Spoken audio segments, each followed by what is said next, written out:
Students, तो कैसे हैं आप लोग? उम्मीद करते हैं अच्छे होंगे, बेस्ट होंगे और मजे में होंगे। तो आज जो है चैप्टर जो है ये पार्ट जो है वो 5 लेकर के आए हैं। दीर्घ उत्तरीय प्रश्न, लघु उत्तरीय प्रश्न भी करवा चुके हैं इससे पहले वाले पार्ट में, जैसे पार्ट 4 में, पार्ट 1, पार्ट 2, पार्ट 3 में लेक्चर दे चुके हैं। अगर आप लोग नहीं देखे तो वहाँ से जाकर के देख सकते हैं। हड़प्पा सभ्यता चैप्टर है ये, ईंट, मनके तथा अस्थिया के बारे में। ये सारे डिटेल्स में हम चित्र के साथ लेकर के दिखा करके सारे बहुत अच्छा तरह से हम उसको समझाए हैं। अब जाकर के अगर नहीं देखे तो वहाँ से देख सकते हैं, प्लेलिस्ट में वीडियो डला हुआ है। तो बढ़ते हैं आज के क्वेश्चन की ओर। तो अगर आप लोग अगर इस इंस्टीट्यूट से अगर नहीं जुड़े हुए हैं, जैसे अयोध्या बैच से अगर नहीं जुड़े हुए हैं, तो फटाफट जुड़ जाइए, क्योंकि यहाँ से जो आप लोग को जो विशेष सुविधाएं जो आप लोग को मिलेगी वो फ्री ऑफ कोर्स मिलेगी यूट्यूब पे। और क्या है, जैसे कि आप देख रहे हैं यहाँ पे, जैसे लाइव क्लास हो गया, उसके बाद वीडियो क्लास हो गया, डाउट क्लास, और हमारी तरफ से ये जो है स्पेशल पीडीएफ नोट्स और पैनल पीडीएफ नोट, दोनों प्रकार के नोट्स है आप लोग को प्रोवाइड करवाया जाएगा। आप लोग अगर अभी तक नहीं जुड़े हुए हैं तो आप लोग फटाफट जुड़ सकते हैं। और वीडियो के डिस्क्रिप्शन में डला हुआ है व्हाट्सएप का लिंक, तो वहाँ से आप जुड़ सकते हैं। अगर वहाँ से जुड़ने में कोई दिक्कत हो रहा है तो आप लोग को ये 2 नंबर दिया गया है, इस 2 नंबर पे आप कॉल कर सकते हैं, कॉन्टेक्ट कर सकते हैं। उसके बाद ये पैनल पीडीएफ अभी जस्ट हम पढ़ा रहे हैं, ये जस्ट हम पढ़ाने के बाद जो है ये पीडीएफ आपको ग्रुप में डाल दिया जाएगा। तो आप लोग अगर नहीं जुड़े हुए तो फटाफट जुड़ जाइए। उसके बाद यहाँ पे स्पेशल जो क्वेश्चन बैंक का सोल्यूशन भी आप लोग को दिया जाएगा। उसके बाद वीकली टेस्ट सीरीज होगा। आप लोग अगर जुड़ जा रहे हैं इस इंस्टीट्यूट से तो 2 प्रकार से टेस्ट होगा। अगर जुड़ जाते हैं तो फिर हम बताते हैं किस प्रकार से आप लोग का टेस्ट लिया जाएगा। चलिए ठीक है, आगे बढ़ते हैं क्वेश्चन की ओर। तो हमारा जो पहला क्वेश्चन है वो पहला क्वेश्चन है हड़प्पा सभ्यता या सिंधु घाटी सभ्यता। हम बता चुके हैं जो इसे हड़प्पा सभ्यता भी कहा जाता था और सिंधु घाटी सभ्यता भी कहा जाता था। क्यों कहा जाता था वो रीजन हम बता चुके हैं, आप जाकर के देख सकते हैं। तो हड़प्पा सभ्यता या फिर सिंधु घाटी सभ्यता की नगर योजना की प्रमुख विशेषताओं का वर्णन करें। तो बोला प्रमुख विशेषताओं का वर्णन करें। ये 5 नंबर का क्वेश्चन है, यानी दीर्घ उत्तरीय प्रश्न है ये। तो हम लिखेंगे, इस तरह से लिखेंगे, जो हड़प्पा सभ्यता के लोग नगरों में रहते थे। हड़प्पा सभ्यता के लोग जो थे वो कहाँ रहने वाले लोग थे? नगरों में रहने वाले थे। और यहाँ की प्रमुख विशेषताएं नगर नियोजन थी, जो निम्नलिखित प्रकार से हैं। कहने का मतलब यहाँ के जो नगर, जो भवन जो बनाए गए थे, नगर जो बनाए गए थे, एक योजना के ऊपर बनाए गए थे। तो देखिए पहला जो पॉइंट है, पहला जो हम लिखेंगे, पहला लिखेंगे नगर योजना, यानी हड़प्पा सभ्यता जिसको सिंधु घाटी सभ्यता भी कहते हैं। तो दोनों में से कोई एक भी लिख सकते हैं, चलेंगे। तो हड़प्पा सभ्यता अपनी नगर योजना के लिए विश्व प्रसिद्ध थे, यानी विश्व में जो है ये हड़प्पा सभ्यता प्रसिद्ध था नगर योजना के लिए। क्योंकि जिस समय में हड़प्पा सभ्यता प्राप्त हुए थे उस समय उसके समकालीन जितने भी सभ्यता थे, एक भी सभ्यता नगर योजना सभ्यता नहीं थे, यानी वो नगरीय सभ्यता नहीं थे, वो सारे सभ्यता ग्रामीण सभ्यता सब थे। इसलिए इसे ये जो हड़प्पा सभ्यता है वो विश्व में प्रसिद्ध है। तो हमें लिखना है हड़प्पा सभ्यता अपनी नगर योजना के लिए विश्व प्रसिद्ध है।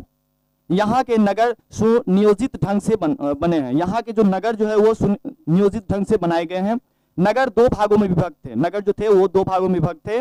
नगर का एक हिस्सा उठा हुआ था, नगर का जो एक हिस्सा था वो उठा हुआ था, जिसे दुर्ग कहते हैं। और यहाँ जो मतलब दुर्ग पे जो है मतलब शासक वर्ग के लोग रहते थे, यानी राजा महाराजा रहते थे।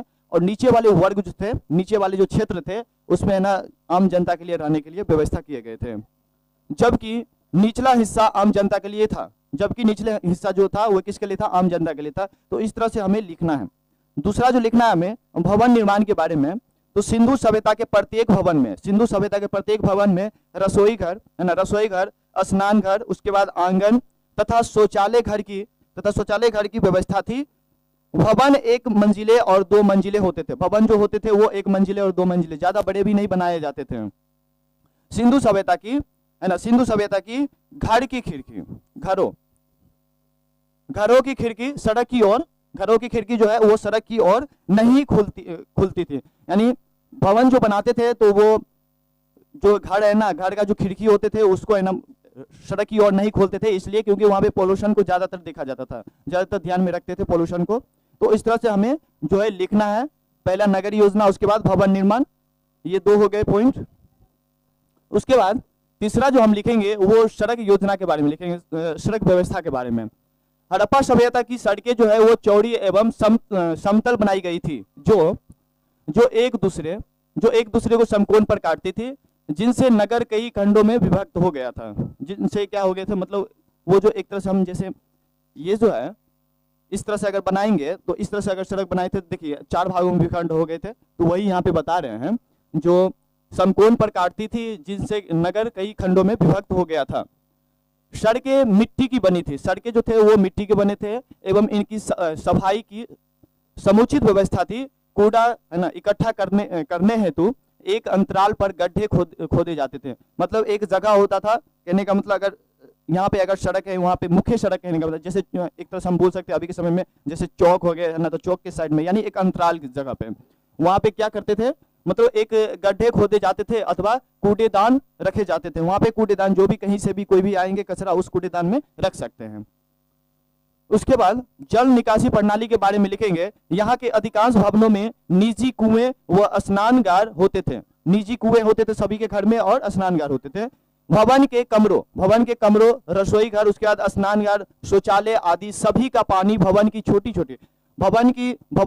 का जो छोटी छोटी जो नालियां थी उसको अटैच किया गया था बड़े नालियों से, और बड़े नालियों जो होते थे वो कहाँ होते थे, तो रोडों के साइड में हुआ करते थे। तो हमें इसी तरह से लिखना है, जो सभी का पानी भवन की छोटी छोटी नालियों से निकलकर गली की नालियों में आता था। गली की नालियों में, और गली की नाली सीधा रोड के साइड रोड से ही अटैच थे डायरेक्ट। गली की नाली को मुख्य सड़क के दोनों ओर बनी पक्की नालियों से जोड़ा गया था। मुख्य सड़क के जो रोड है उस दोनों साइड की ओर बनी नालियों को पत्थरों तथा शिलाओं द्वारा ढक दिया जाता था। अभी देखिएगा आप लोग कहीं कहीं देखिएगा जो रोड के साइड में जो नालियां हैं वो सही खुले पड़े हुए हैं, और कैसे पोल्यूशन जो है वो बढ़ावा दे रहे हैं, हम ही लोग बढ़ावा दे रहे हैं ना पोल्यूशन का। इसलिए हम लोग को हर एक चीज ध्यान में रखना चाहिए। और अभी देख रहे हैं उस समय की बात कर ले अगर हड़प्पा सभ्यता के बारे में, तो हड़प्पा सभ्यता में जो नालियां जो होते थे वो शिलाओं द्वारा ढका होता था, मतलब पत्थर से है ना, या फिर शिलाओं से वो क्या करते थे, ढक देते थे। अभी तो अक्सर जगह पे कहीं खुला ही नजर आते हैं। उसके बाद नालियों की सफाई एवं कूड़ा करकट को निकालने के लिए बीच बीच में मेन होल भी बनाए गए थे। तो इस तरह से आप लोग को लिखना है। उसके बाद स्नानगार के बारे में लिखेंगे। मोहनजोदड़ो में विशाल स्नानगार मिला है। इसमें उतरने के लिए उत्तर एवं दक्षिण की ओर सीढ़ियां बनी है। किस तरह से सीढ़ियां बनी है हम दिखा चुके हैं, चित्र लेकर के हम दिखा चुके हैं। आप लोग अगर नहीं देखे तो प्ले लिस्ट में वीडियो है डला हुआ, आप जाकर के वहां से देख सकते हैं। स्नानगार का फर्श पक्की ईंटों, स्नानगार का जो फर्श बनाया गया था वो पक्की ईंटों से बनाए हुए थे। संभवतः इस विशाल स्नानगार का उपयोग धार्मिक अवसरों पर, यानी कोई पूजा त्योहार जो आते थे यानी धार्मिक अवसरों पर है ना, आम जनता के नहाने के लिए प्रयोग में लाया जाता था। उसके बाद स्नानगार के चारों ओर कमरे तथा बरामदे थे, यानी स्नानगार के चारों तरफ से क्या थे, कमरे बने हुए थे और बरामदे थे बने हुए। तो इस तरह से ये पहला का आंसर हो गया। आप लोग को इस तरह से ही लिखना है।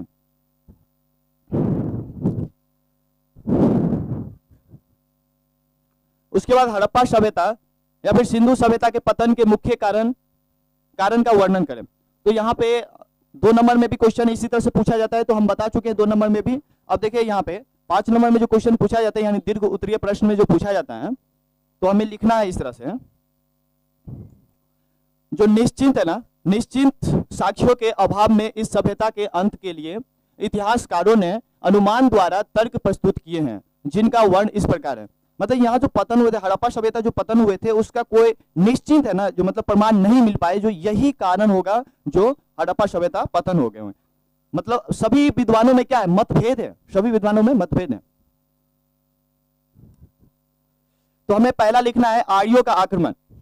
कुछ विद्वानों के द्वारा जो बताया गया है, तो वो बताया गया जो आर्यों का आक्रमण, बहुत से विद्वानों का यह मानना है कि आर्यों के आक्रमण से यह सभ्यता नष्ट हुई होगी, यानी यह सभ्यता जो है नष्ट हुई होगी। कुछ व्यक्तियों के ऐसे कंकाल मिले हैं जिन पर आक्रमण होने के सबूत मिले हैं। यानी कहने का मतलब किसी का गला फेंका हुआ, किसी का है ना एक हाथ है, एक दूसरा हाथ है ही नहीं, किसी का एक पैर है, दूसरा पैर है ही नहीं, किसी का कहने का मतलब आधा धड़ जो है वो हटा हुआ है, पैर कहीं है। तो इससे अनुमान लगाया जा सकता है जो आर्यों के द्वारा जो आक्रमण किए गए थे, जिससे क्या हो गए, मतलब हड़प्पा सभ्यता पतन हो गए। दूसरा बताया जा रहा है बाढ़। तो प्रसिद्ध है ना भूगर्भ शास्त्री सानी का विचार है कि हड़प्पा सभ्यता के विनाश का प्रमुख कारण बाढ़, यानी ये जो है मतलब भूगर्भ शास्त्री के अनुसार बताया जा रहा है जो बाढ़ मुख्य कारण हो सकता है पतन का। इस समय संभवतः रावी एवं सिंधु नदी इस समय संभवतः रावी एवं सिंधु नदी की प्रवाह की दिशा में परिवर्तन होने तथा बाढ़ आने से ऐसा हुआ होगा। मतलब ऐसा बताया जा सकता है, जो मतलब सिंधु नदी उसका रावी नदी दोनों में क्या हो गया, मतलब प्रवाह यानी बहुत ही बड़ा क्या हो गया, मतलब परिवर्तन छा गए, यानी एक तरह से बाढ़ देख सकते हैं, मतलब बहुत ही भयंकर आ गए, जिसके कारण क्या हो गया, ये हड़प्पा सभ्यता पतन हो गए। उसके बाद तीसरा हमें लिखना है भूकंप। जो डेल्स है ना, लेब्रिक तथा राइकिस नामक विद्वानों का मत है कि ये सभी विद्वानों का मत है कि संभवतः किसी शक्तिशाली भूकंप के द्वारा इस सभ्यता का विनाश हुआ होगा। इस सभ्यता का क्या होगा, विनाश हुआ होगा। उसके बाद संक्रामक रोग, यानी संक्रामक रोग है ना, कुछ इतिहासकारों का मानना है कि मलेरिया जैसे रोग है ना, बड़े पैमाने पर फैलने पर लोगों का स्वास्थ्य गिर गया और बहुत सारे लोगों की मृत्यु हो गई। तो ये कुछ विद्वानों का कहना है। उसके बाद जलवायु में परिवर्तन, तो कुछ विद्वान जो यह मानते हैं कि जलवायु में परिवर्तन होने के कारण सभ्यता का विनाश हुआ, लेकिन रक्स जूनियर, उसके बाद डायसन तथा फेयर सर्विस आदि जैसे विद्वानों का मत है कि कोई ऐसा परिवर्तन नहीं हुआ जिसके कारण हड़प्पा सभ्यता या फिर सिंधु घाटी सभ्यता नष्ट हुई। मतलब ये सब जो है ये हमारे मतलब हड़प्पा सभ्यता के पतन के कारण बताए जा रहे हैं। तो देखिए कोई भी है ना कारण जो है वो कंफर्म नहीं है, तो इस तरह से आप लोग को लिखना है और इसको देख लेना है। देखिए लेक्चर वाले वीडियो जो देखे होंगे उसको तो वो तो ऐसे ही बना सकते हैं, ये फिर इसको याद करने की कोई आवश्यकता नहीं है जो लेक्चर वाले वीडियो देखे होंगे, क्योंकि उसमें बस इतना ही बताया जा रहा है ना जो ये कंफर्म नहीं है, क्योंकि कंफर्म होते तब ना याद करने की आवश्यकता पड़ता, बट ये तो कंफर्म नहीं है। तो आप एक तरह से ये देख सकते हैं जो विद्वानों कौन सा विद्वान क्या बोल रहे हैं उसके हिसाब से आप याद रख सकते हैं, जो ये विद्वान ये बोले हैं तो उसके हिसाब से आप लिख सकते हैं। तो चलिए ठीक है, आगे बढ़ते हैं।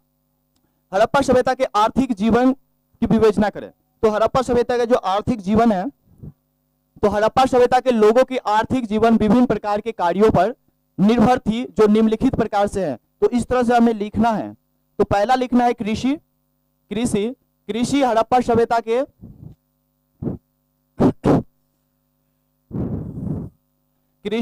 सभ्यता के लोगों की अर्थव्यवस्था का मूल क्या है, आधार थी।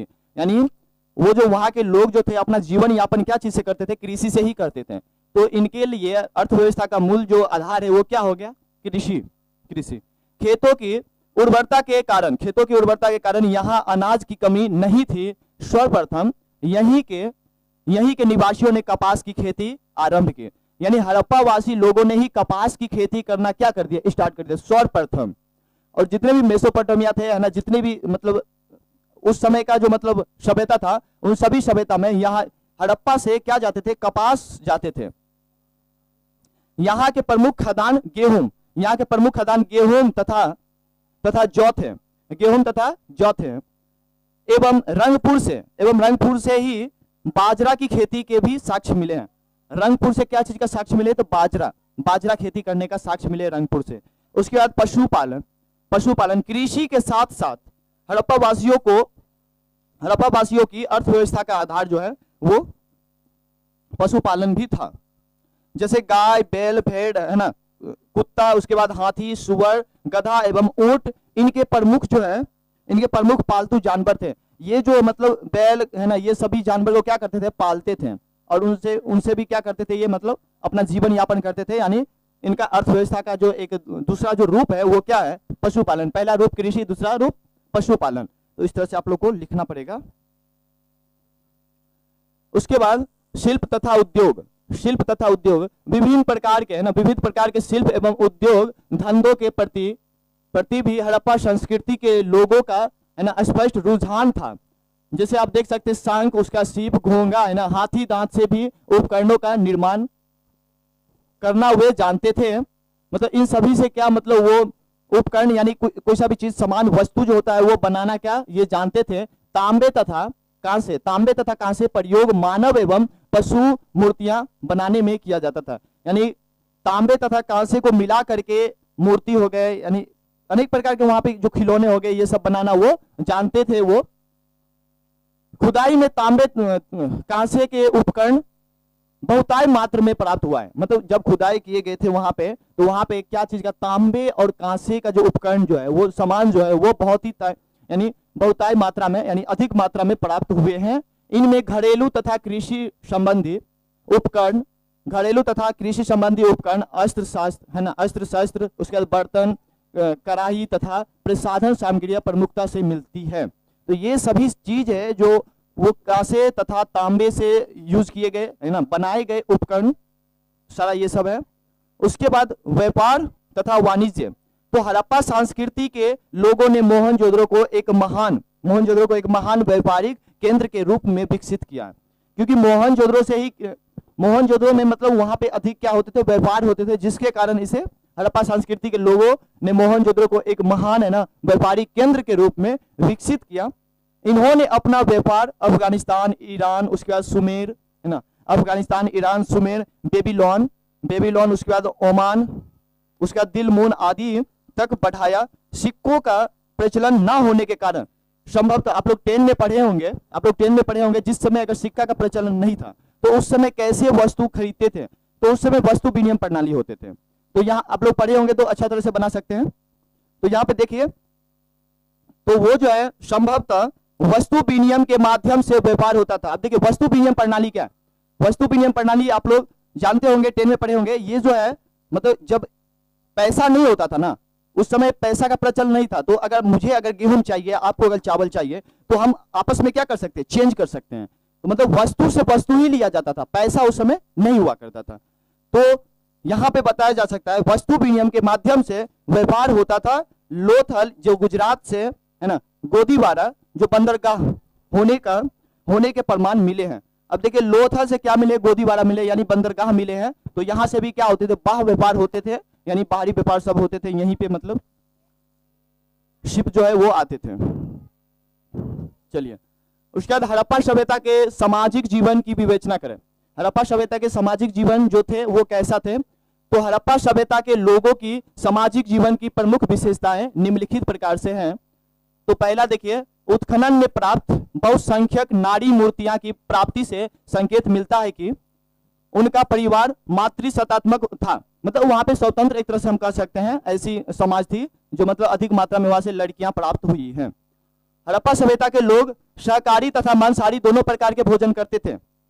दूसरा पॉइंट हमें यही लिखना है, जो हड़प्पा सभ्यता के लोग शाकाहारी तथा मांसाहारी दोनों प्रकार के भोजन करते थे। तीसरा लिखना है, खुदाई से प्राप्त सुइयों के अवशेष संकेत मिलते हैं। देखिए सुई के भी संकेत मिलते हैं कि ये लोग इसे वस्त्र पहनते थे, यानी सिले वस्त्र पहनते थे। सुई के साक्ष्य मिलने से पता चलता है जो वहां के लोग जो थे वो कैसे वस्त्र पहनते थे, तो सिले हुए वस्त्र पहनते थे। तीसरा लिखना है, केश विन्यास प्रचलित था। स्त्रियां जूड़ा बांधती थी, यानी उस समय जो है अभी तो स्टार्ट ही है, बट उस समय भी मतलब लड़कियां सब जो होती थी वो क्या जूड़ा बांधती थी, यानी केस बांधती थी। तथा पुरुष लंबे लंबे बाल तथा दाढ़ी मूछ रखते थे। तो ये सब पॉइंट जो है हमें क्या करना है, लिखना है। तो ये चौथा पॉइंट हो गया। उसके बाद पांचवा हमें लिखना है, इस सभ्यता के लोग आभूषण के शौकीन थे। अभी भी बहुत सारे शौकीन है ना, उस समय भी शौकीन थे, अभी भी बहुत शौकीन है आभूषण पहनने के लिए।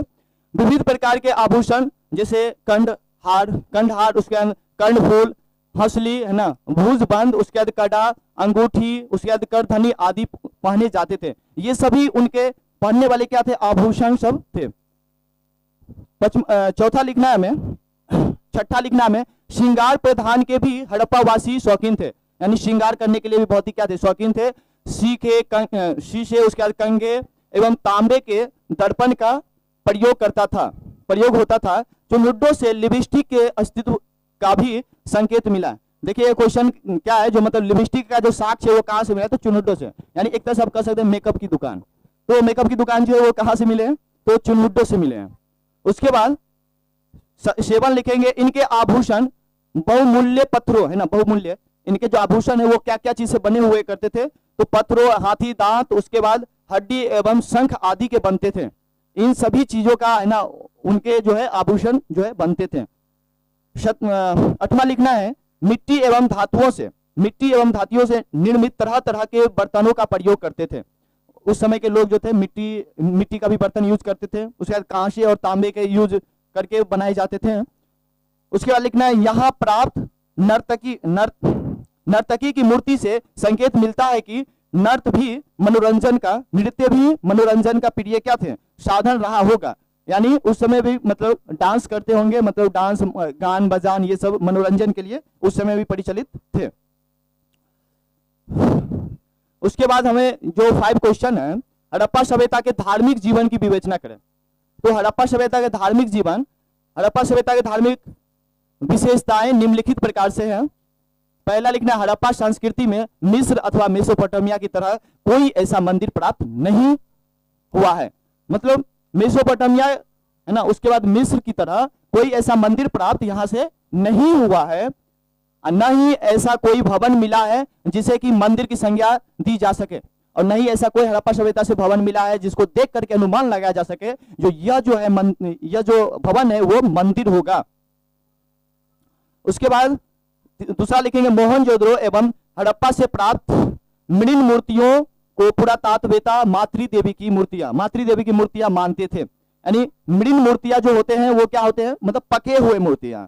तो आप लोग लेक्चर वाले वीडियो नहीं देखे तो वहां से जाकर के देख सकते हैं, वहां से बहुत सारे कुछ समझ में आएंगे। इनसे अनुमान लगाया जा सकता है कि मातृदेवी की पूजा होती थी। इनसे अनुमान लगाया जा सकता है जो वहां पे किस चीज की पूजा, मातृदेवी की।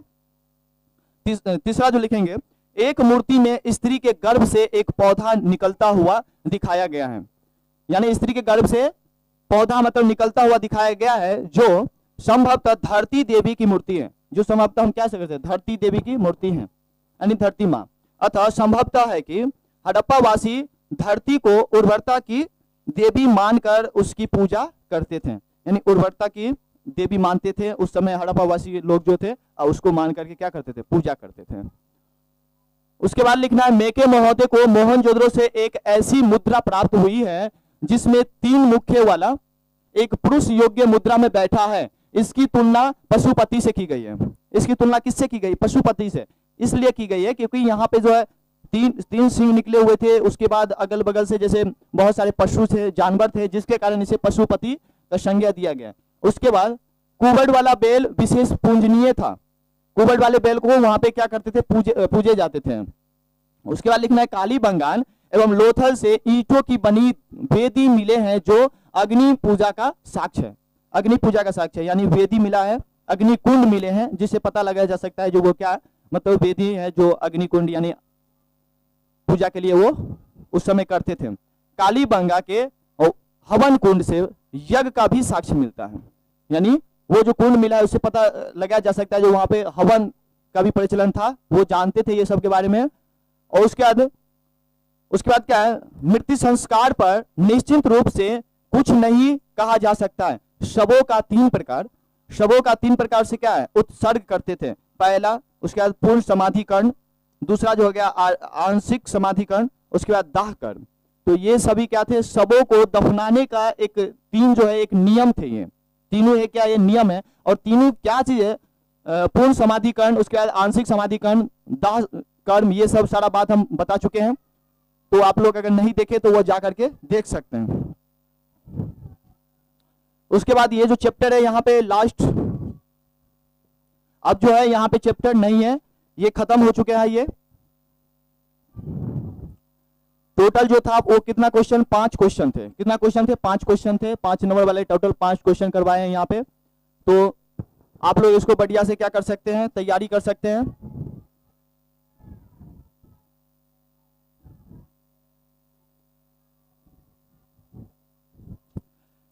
अब इसका जो है जो पैनल पीडीएफ जो हम पढ़ाए हैं, ये सारा पीडीएफ जैसे कि ये सारा पीडीएफ अभी ग्रुप में आप लोग का चला जाएगा। अगर जो जुड़े हुए हैं उसको प्राप्त हो जाएंगे, जो नहीं जुड़े हुए हैं वो जुड़ जाइए, या फिर आप लोग कॉल कर सकते हैं इस नंबर पे।